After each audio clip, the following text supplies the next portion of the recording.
Hello everyone, it's ILETS writing tutorial. Today we're going to learn how to describe diagrams in ILETS Academic Writing Task 1. There is a variety of diagrams you can get in your writing, and although diagrams are not very common, they still do appear in writing, and you can easily get one for Task 1. So it is a good idea to learn how to describe a diagram. In this lesson, we're going to see an example of a diagram question, learn a Band 9 answer structure, go through each stage of describing a diagram together, then learn useful vocabulary and produce a Band 9 answer. And here's how writing Task 1 question with a diagram may look like. You've got a question card that gives you some basic information about your diagram, and you've got the diagram, which you should describe in your own words. Let's take a closer look at our question card. It says, the diagram illustrates how steel rods are manufactured in the furniture industry. Summarize the information by selecting and reporting the main features and make comparisons where relevant. Now, let's examine our diagram. In this case, it's a process diagram. It shows the process of manufacturing of metal rods. Each process consists of several stages. The first thing you need to do is to find the beginning and the end of the process. In our case, we start from the raw material and end with inspection.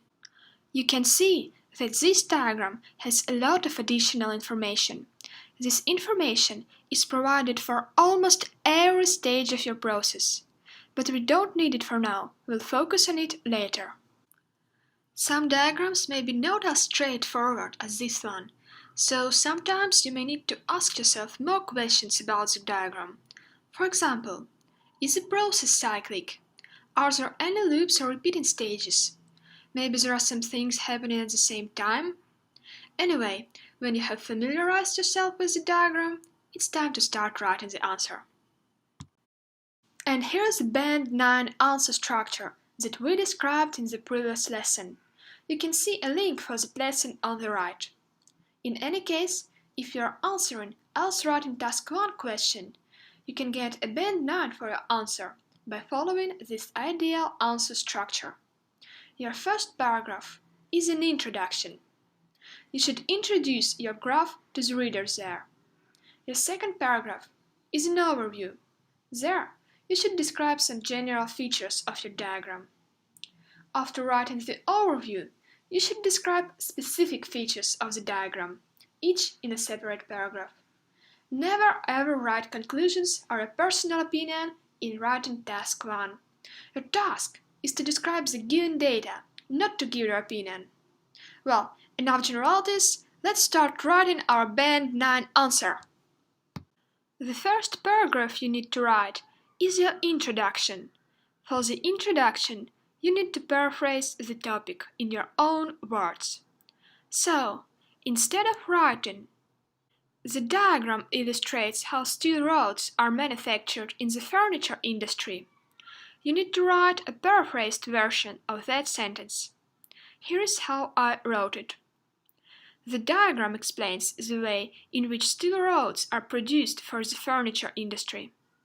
As you see, I did not change the word diagram, because diagram is a diagram.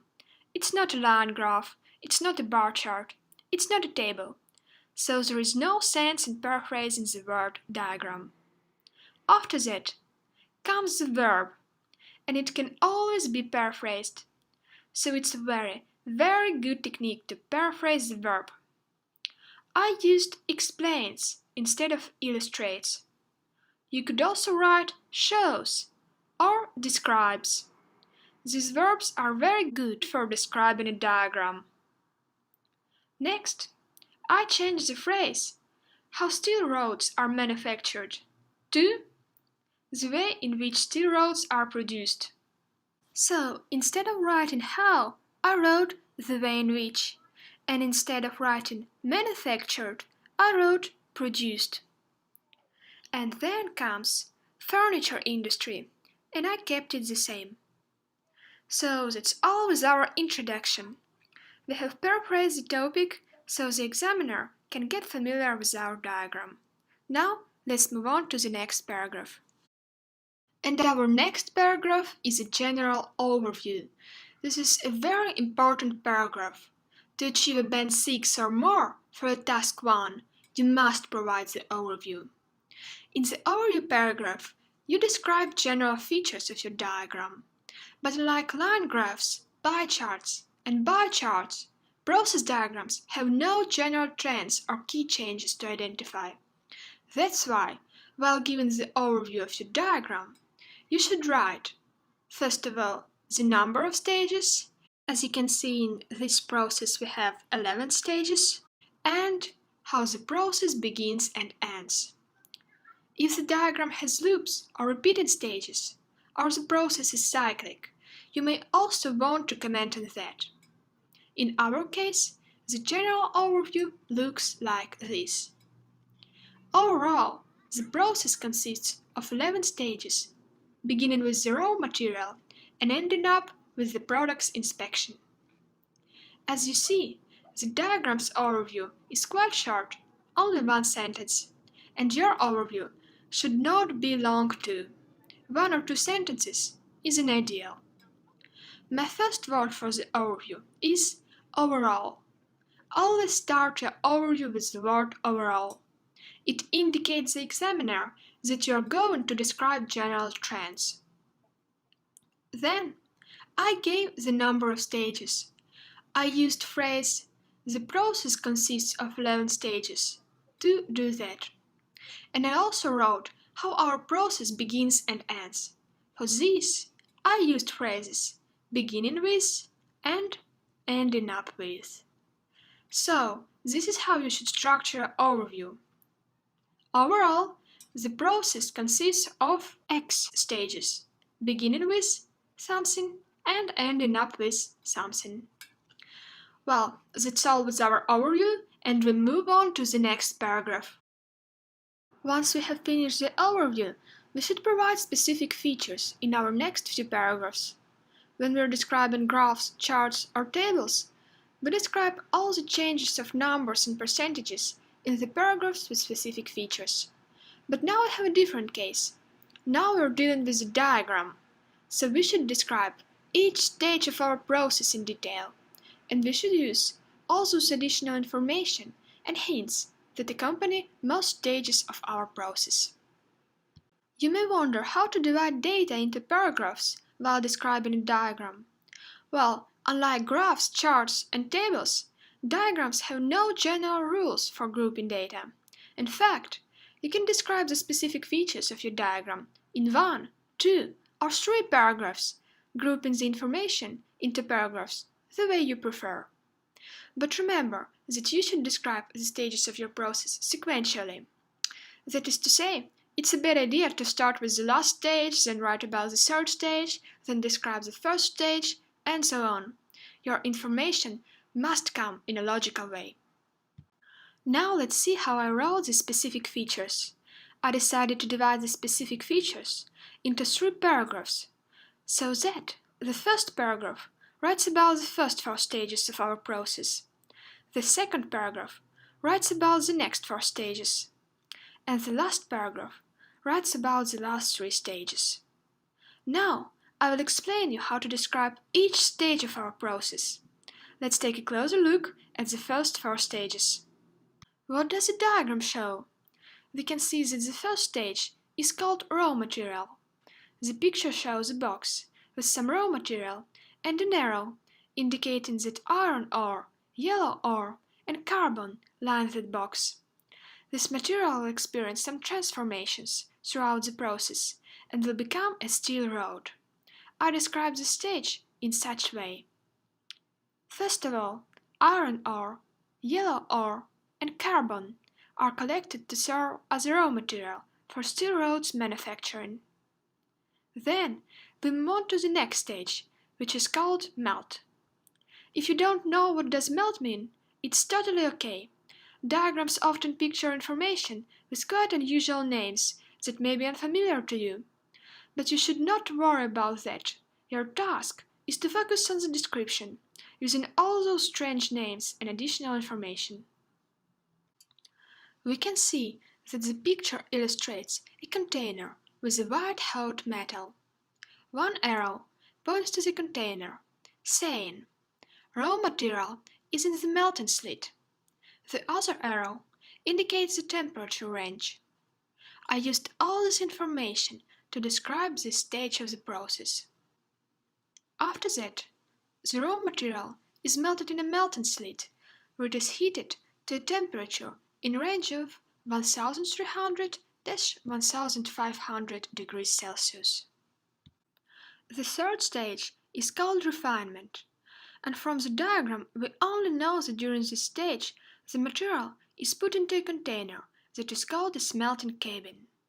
We don't know what exactly happens in that smelting cabin, and that's where a verb undergo comes in handy. To undergo means to experience. For instance, you can say, "The material undergoes refinement in a smelting cabin." And this is a very good way to explain a stage that lacks additional information. Here's how I describe this stage. The melted mass is then transferred to a smelting cabin to undergo refinement. Then comes the fourth stage. It's called ingot pour. The picture shows a pouring machine that pours some material into containers, and a short explanation says, "Condensed metal is poured into ingots." Using this information, I wrote such sentence. Next, the condensed metal is put in a pouring machine and poured into ingots. And that's all with our first paragraph for specific features. I hope that now you get an idea of how to describe the process stage by stage. So let's move on to the second paragraph that describes the next 4 stages. Here's how I wrote it. In the next stage, the ingots are connected to a cooling reservoir, where the temperature falls to 60–100 degrees Celsius. Metal goes through special nozzles and cools down, forming strands. Following this, the metal strands proceed to rollers that change their shape. Next, the products are put into a heating machine, where they undergo heat treatment. Subsequently, a measuring automaton completes a surface check of the products. As you see, I describe the stages of the process sequentially, using all the information provided by our diagram. And now, only the last 3 stages are left for our third paragraph.